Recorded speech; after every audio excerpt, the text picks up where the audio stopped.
بسم اللہ الرحمن الرحیم۔ السلام علیکم۔ حضرت موسیٰ علیہ السلام کا بقیہ حصہ۔ کبتی کے مرنے کے پر حضرت موسیٰ علیہ السلام پشیمان ہوئے اور سمجھ گئے یہ شیطانی کام ہو گیا ہے اور شیطان انسان کا کھلا دشمن ہے۔ پھر آپ علیہ السلام اپنی اس غلطی کا اعتراف کرتے ہوئے اللہ تعالیٰ سے معافی مانگنے لگے۔ اللہ تعالیٰ نے آپ علیہ السلام کو معاف فرما دیا۔ فرمان الہی ہے، اے میرے رب، بلا شبہ میں اپنے آپ پر ظلم کر بیٹھا ہوں، اس لیے آپ مجھے معاف فرما دیجیے۔ آپ علیہ السلام نے فوراً کہا، یہ تو شیطانی کام ہوا ہے، بلا شبہ شیطان گمراہ کرنے والا کھلا دشمن ہے۔ پھر آپ علیہ السلام نے یہ دعا مانگی، اے میرے رب، بلا شبہ میں اپنے آپ پر ظلم کر بیٹھا ہوں، اس لیے آپ مجھے معاف فرما دیجیے۔ چنانچہ اللہ نے ہی معاف کر دیا، بے شک وہ بڑا بخشنے والا بے حد رحم والا ہے۔ حضرت موسیٰ علیہ السلام کے ہاتھوں کبتی کا قتل ہو گیا تو آپ علیہ السلام اس واقعے کے بہت زیادہ خوف زدہ ہو گئے کہ اگر فرعون کو اس واقعے کا علم ہو گیا تو وہ نہ جانے میرے ساتھ کیا سلوک کرے گا۔ آپ اسی خوف کے عالم میں دوسرے دن شہر میں نکلے تو دیکھا پھر وہی اسرائیلی ایک دوسرے کبتی سے لڑ رہا ہے، اور موسیٰ علیہ السلام کو دیکھتے ہی اس نے آپ علیہ السلام کو پھر اپنی مدد کے لیے پکارا۔ آپ علیہ السلام اس اسرائیلی سے کہا کہ تم بڑے جھگڑالو آدمی ہو، تم سب سے جھگڑتے ہو اور لوگوں کے لیے پریشانی کا سبب بنتے ہو۔ پھر آپ علیہ السلام اس کبتی کو روکنے کے لیے اس کی طرف اپنا ہاتھ بڑھایا۔ اسرائیلی یہ سمجھ بیٹھا کہ شاید آپ علیہ السلام مجھے پکڑنا چاہتے ہیں، لہٰذا اس نے اپنی جان بچانے کے لیے شور مچانا شروع کر دیا اور کہا، اے موسیٰ، کل بھی تم ایک آدمی کبتی کو قتل کر چکے ہو، آج مجھے قتل کرنا چاہتے ہو۔ کبتی یہ سن کر فوراً بھاگا اور فرعون کے دربار میں جا کر مخبری کر دی کہ کل جو قتل ہوا وہ موسیٰ علیہ السلام نے کیا تھا۔ چنانچہ فرعون نے فوری طور پر ایک مجلس منعقد کی جس میں کبتی کے قصاص کے متعلق مشاورت کی۔ آخر کار یہ طے پایا کہ قصاص کے طور پر موسیٰ علیہ السلام کو قتل کر دیا جائے۔ فرمان الہی ہے، پھر آپ علیہ السلام نے شہر میں ڈرتے ڈرتے اور انتظار کرتے ہوئے صبح کی اچانک دیکھا کہ پھر وہی شخص جس نے کل آپ علیہ السلام سے مدد مانگی تھی آپ علیہ السلام کو پھر مدد کے لیے پکار رہا ہے۔ موسیٰ علیہ السلام نے اس سے کہا، بلا شبہ تو صاف گمراہ شخص ہے۔ پھر جب آپ علیہ السلام نے ارادہ کیا اس کبتی شخص کو پکڑے جو ان دونوں کا دشمن تھا تو وہ اسرائیلی یہ سمجھ کر آپ علیہ السلام کو مجھے پکڑنے والے ہیں کہنے لگا، اے موسیٰ علیہ السلام، کیا آپ مجھے بھی اس طرح قتل کرنا چاہتے ہیں جیسے کل آپ نے ایک آدمی کو قتل کر ڈالا تھا؟ آپ تو زمین میں ظالم و سرکش بن کر رہنا چاہتے ہیں اور آپ اصلاح کرنے والا نہیں بننا چاہتے۔ جس مجلس میں فرعون نے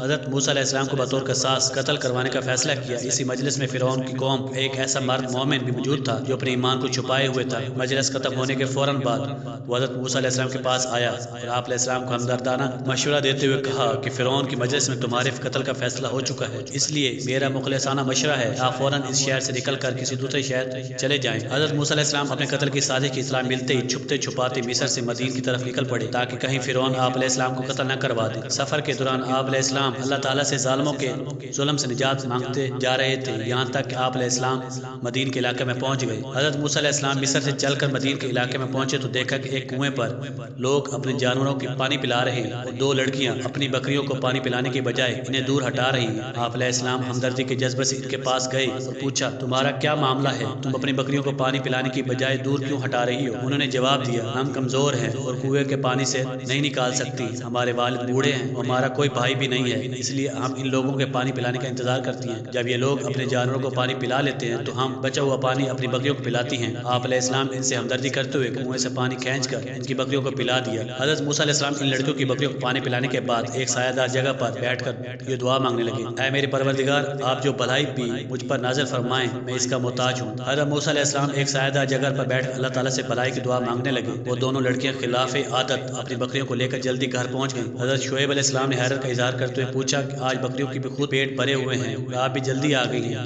اس کی کیا وجہ ہے؟ انہوں نے پورا واقعہ اپنے والد کو سنایا تو حضرت شعیب علیہ السلام نے دونوں لڑکیوں میں سے ایک کو بھیجا، اس نوجوان سے کہو کہ میرے والد تمہیں تمہاری مزدوری دینے کے لیے بلا رہے ہیں۔ آپ علیہ السلام جب حضرت شعیب علیہ السلام کے پاس پہنچے اور انہیں اپنا پورا واقعہ سنایا تو انہوں نے آپ علیہ السلام کو تسلی دی اور کہا، آپ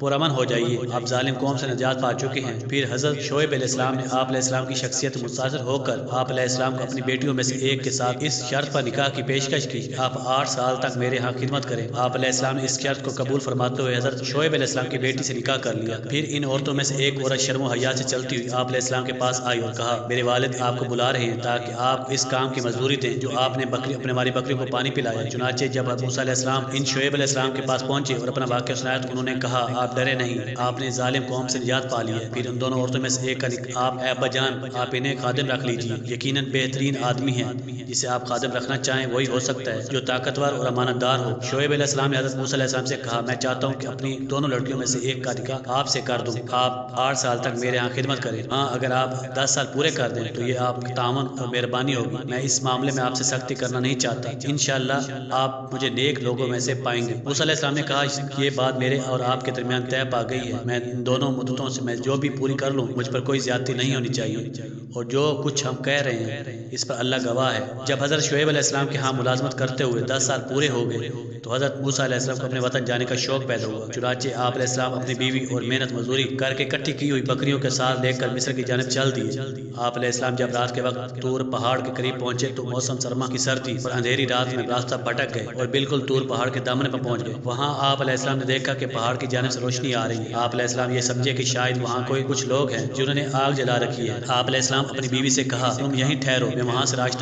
راستہ معلوم کر کے یا کم از کم گرمی پہنچانے کے لیے کچھ آگ لے کر آتا ہوں۔ جب آپ علیہ السلام وہاں پہنچے تو معاملہ ہی کچھ اور تھا۔ وہ جگہ تو اللہ تبارک تعالیٰ کے نور کی تجلی کی وجہ سے نور کا ایک ٹکڑا بنی ہوئی تھی، جس کے دائیں جانب ایک درخت کے درمیان سے آواز آئی اے موسیٰ میں ہی ہوں اللہ جو پوری کائنات کو پالنے والا ہوں۔ حضرت موسیٰ علیہ السلام جب طور پہاڑ کے قریب پہنچے تو اللہ رب العزت نے آپ علیہ السلام کو اپنے نبی منتخب فرما لیا اور آپ علیہ السلام پر اپنی وحی نزول شروع کر دیا، اور میں نے تمہیں خاص اپنے پیغام پہنچانے کے لیے منتخب فرما لیا ہے۔ اللہ سبحانہ تعالیٰ نے حضرت موسیٰ علیہ السلام کو اپنا رسول منتخب کرنے کے بعد آپ علیہ السلام کو نبوت اور رسالت کے ثبوت کے لیے معجزے عطا فرمائے، اور یہ بھی آواز آئی کہ اے اپنی لاٹھی زمین پر ڈال دو۔ پھر اس کے بعد جب آپ علیہ السلام دیکھا کہ وہ لاٹھی سانپ کی طرح حرکت کر رہی ہے تو آپ علیہ السلام پیٹ پھیر کر بھاگے اور پیچھے مڑ کر بھی نہ دیکھا۔ اللہ نے فرمایا اے موسیٰ ادھر آؤ، ڈرو نہیں، بلا شبہ آپ ہر طرح سے امن میں ہیں، اپنے ہاتھ کو اپنے بغل میں ڈالو، وہ بغیر کسی بیماری بارش وغیرہ کے ساتھ سفید چمکتا ہوا نکلے گا، اور خوف سے بچنے کے لیے اپنا بازو اپنے جسم سے لگا لو، بس یہ آپ کے رب کی طرف سے 2 معجزے ہیں، اور یقیناً ہم نے موسیٰ علیہ السلام کو 9 واضح معجزات عطا فرمائے۔ وضاحت اللہ تعالیٰ نے حضرت موسیٰ علیہ السلام کی نبوت کے صداقت کے لیے مدرجہ ذیل سے 9 سے زائد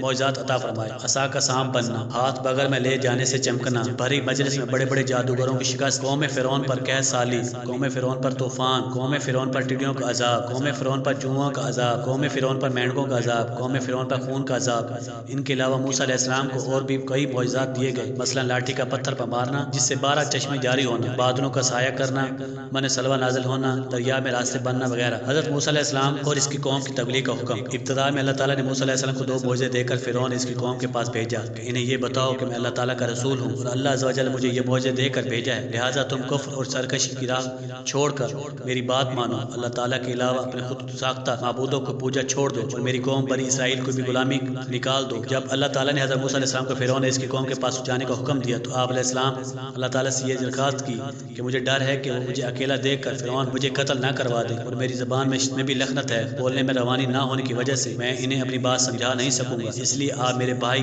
ہارون علیہ السلام کو نبوت عطا فرمائیں اور انہیں میرے ساتھ بھیجیں۔ موسیٰ علیہ السلام دعا مانگی اے میرے پروردگار میرے لیے میرا سینہ کھول دیجیے اور میرے کام کو میرے لیے آسان بنا دیجیے اور میری زبان کی گرہ کی کھول دیجیے تاکہ وہ لوگ میری بات کو اچھی طرح سمجھ سکیں، اور میرے خاندان میں سے میرا ایک وزیر مقرر کر دیجیے، میرے بھائی ہارون کو مقرر کر دیجیے، اس کے ذریعے میری قوت کو بڑھا دیجیے اور اسے میرے کام دعوتی مہم میں شریک بنا دیجیے۔ موسیٰ علیہ السلام نے کہا اے میرے رب بے شک میں نے ان میں سے ایک آدمی کو قتل کر دیا تھا، اس لیے مجھے یہ خطرہ ہے کہ کہیں اس کا بدلہ میں وہ مجھے قتل نہ کر ڈالے، اور میرا بھائی ہارون علیہ السلام گفتگو میں مجھ سے زیادہ بہتر ہے، اس لیے آپ اسے میرے ساتھ مددگار بنا کر بھیج دیجیے تاکہ وہ میری تصدیق کرے، بلا شبہ مجھے ڈر ہے وہ فرعونی مجھے جھٹلا نہ دے۔ اور جب رب نے موسیٰ علیہ السلام کو کہا آپ ظالم قوم کے پاس جاؤ، قوم کے فرعون کے پاس، کیا وہ اللہ کی پکڑ سے ڈرتے نہیں؟ موسیٰ علیہ السلام نے عرض کیا اے میرے پروردگار مجھے ڈر ہے وہ لوگ مجھے جھٹلا دیں گے۔ اللہ سبحانہ تعالیٰ نے حضرت موسیٰ علیہ السلام کی دعا قبول فرماتے ہوئے آپ علیہ السلام کے بڑے بھائی ہارون